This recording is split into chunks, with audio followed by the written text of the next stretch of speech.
Hello, everybody. How's it going? How's it going?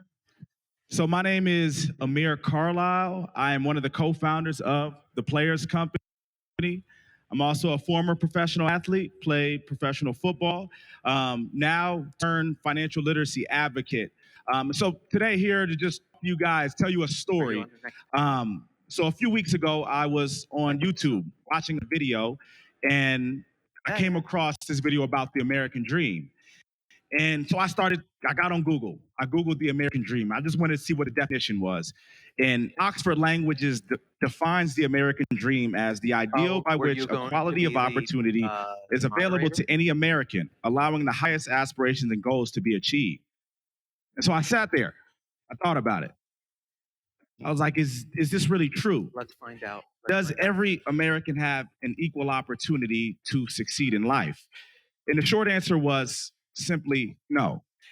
And I'm going to tell you why. I'm going to tell you a story. I grew up in South Jersey. I went to school in inner city Philadelphia, and I had a best friend. We grew up, we went to preschool, kindergarten, first grade together. And after first grade, his mother gave him away. We split. I went to school. I had the luxury of going to school in, South Jersey. He went to an inner city school. In his school, in sixth grade, there were 40 students in the classroom with 20 textbooks. Kids were peeing in the hallway. It was utter chaos, surrounded by crime, poverty, and negativity. He saw his first gun at age 11. It was really this fight or flight mentality. You really fight to live, and at times, unfortunately, you had to take to give. And I sat there, and it posed the question. I said, how can we expect a child who grows up in this type of environment to become something that they've never seen, especially if they've never been afforded the opportunity to actually be educated? And so at that point, I said, the system was broken. And so from there, I started to dive deeper. I started to look at the racial wealth gap. And this gap we hear all the time cited, the racial wealth gap that is now just as wide today in 2022 as it was in 1968. But beneath this racial wealth gap was an underlying opportunity gap. And so if you started to dive into the statistics here, I started to really get into my Google. I was like, man, I really got to start to figure this out. And so in 1934, the FHA launched a massive mortgage program that really subsidized what we now know as suburban America. It allowed people and afforded people the opportunity for home ownership. But there was one condition. Homes were not to be sold to Black families, and there was in the deed, houses cannot be resold to Black families. It wasn't until 1968 in the Civil Rights Act that this housing discrimination was formally outlawed. But we as humans don't work like that. You can't go from a black and white world to now we're essentially colorblind. And so there were all of these systemic biases that were built into our banking system that we still now see today. You look at mortgage loans, people's net worth is typically tied up into home ownership, but less than 1% of big bank mortgage loans are going to Black families. And so again, I sat there and I said, the system was broken. And I'm not here to sit and stand on this stage and say this is a Black versus white issue.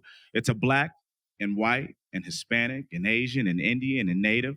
It's an American issue because a stronger Black, brown, minority economy is a stronger, broader economy. And it's like, I come from the football world, and really the analogy I worked off is we're playing a game and we have injured players on the field. So how do you expect us to actually win? And so this problem is what brought us together at the Players Company. Who are we? We're a collective of professional athletes. We're athletes from the NFL, NBA, WNBA, MLB.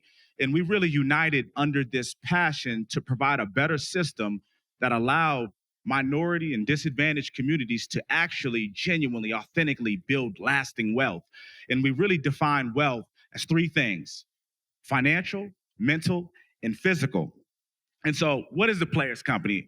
The Players Company is what we like to call an innovation studio. So what we'll be doing over the next year, 2, 3, 5, 10 is launching various products and systems that actually allow us to build wealth. And it's not just for the athlete community. This is for the broader community. This is for all of us. This is about creating a better financial system.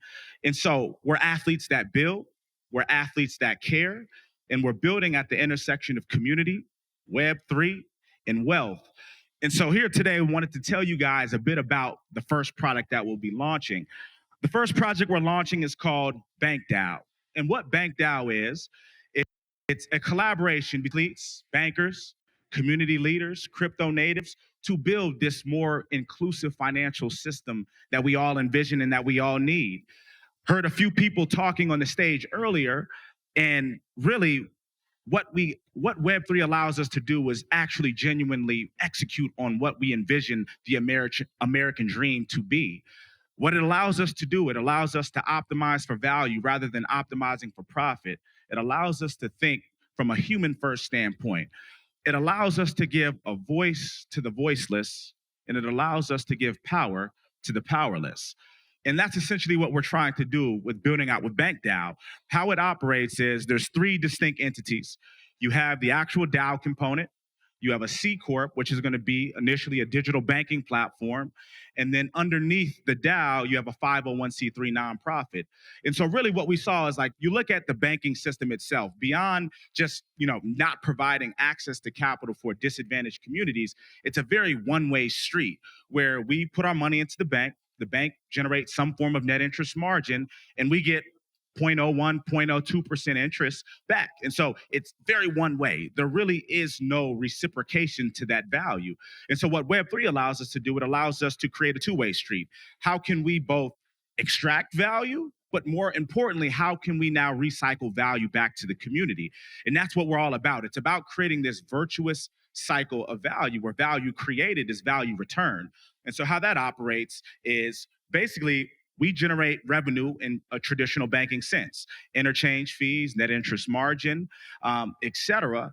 But unlike a bank where that money is then going into the pockets of, C-suite employees, bonuses, et cetera, that money is then contributed. All revenue is contributed to a community treasury. From there, underneath that treasury within the DAO, there are 7 working guilds that have various utilities, educational programs, curriculum, event planning, charitable initiatives, and we allow the people to dictate how that value is then returned. And so really from our standpoint, it's about how do you create an institution, a system that as it grows, as revenue grows, its impact grows. Because at the end of the day, like I said, it's really about optimizing for value. It's about providing a voice to the voiceless. And this is really what American Dream 3.0 is about. And so just to touch just a hair on kind of the details and the meat and potatoes of it, really, I think fintech has done an awesome job of really innovating and democratizing tools, but something that I think we're lacking is actually at this literacy standpoint, is how can we provide a better forum to begin to educate individuals and provide resources and opportunities? Because we all have the same problem. We're not taught about money in school. It's not an urban problem. It's not a suburban problem. It's an educational problem. We are not given the resources to understand how money works. And so we are left on our own to figure out, how do I build wealth? How do I get rich, et cetera? And what we're trying to do is actually provide a structured forum that allows somebody to have the community to begin to ask that question. How do I build wealth? How do I learn about stocks? How do I learn about bonds? And it really comes down to creating that community, curating the thought leaders where we can begin to transfer knowledge, information, and experience from one person to the other. Really, capital starts at human capital, and human capital starts at mentorship. And so for us, everything centers around what we're calling our proof of learn protocol. Proof of learn is just, it's a play off of proof of work, proof of stake. And proof of learn just states education is at the heart of building wealth. And so how can we really create this virtuous cycle? And so basically with proof of learn, there's this two-sided marketplace where you have members and you have seeders. Seeders are anybody that seed the ecosystem with any type of value. In this sense, think of educators. Members Seeders post opportunities. It could be a budgeting 101 class. It could be a real estate curriculum. And from there, members have the opportunity to opt into these various programs. Everybody earns what we're calling our wealth coin. And so as you invest into your personal growth, as you invest into your financial literacy, you earn wealth. As you achieve your financial goals, you earn wealth. As you make better investments, you earn wealth. And so that's really the play. It's like, how can we really start wealth at this educational level? And it's really about us doing it together. So that's what the Players Company is about. We'll be rolling Bank DAO out here in the next few weeks. If anybody is interested in joining the movement, this is a very collaborative project. So any crypto natives, anybody that's passionate about financial literacy, I can be found at SolarBot3 on all social media. Feel free to ping me. My DMs are open. But again, this is really about us providing a better future. And that better future is about us working together. It's about providing a more inclusive financial system.